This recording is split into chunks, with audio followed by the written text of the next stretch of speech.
Hello sir, ito pala yan, inalay na namin to. Pero ito, binalita namin tong signal label na to.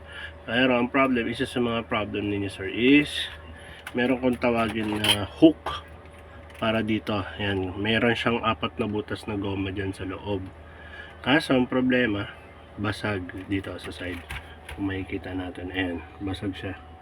Ayan, kita ba? Ano mo naman, yan, basag siya dito. Kasi meron yung nakahook dito. Ayan, katulad nito. Tanggalin ko lang. Yan. Yan. So, wala siyang ganun. Dalawa yung basag na ganun. Ayan o. Ito, isa, dalawa, 4 yung dito sa side na to. Sa kabila, 3 yung sa kabila. Okay naman. Ngayon, dito, basag. 4. Ayan. Ayun, dalawa.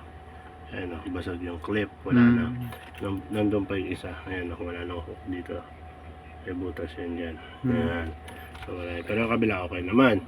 But, aside doon, dito naman sa camera, ayan, kita nyo, wala siyang screw.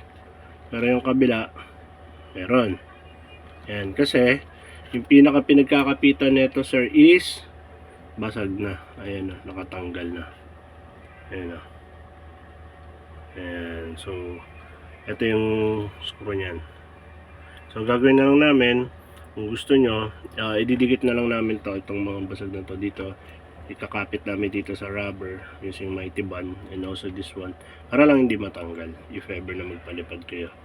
So, pero kung gusto nyo talaga siyang papalitan, okay lang din naman po. Much better. Ganun.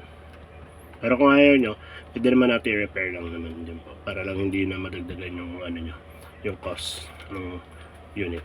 Yan. So binalik ko lang yung dating ng cover. Yan.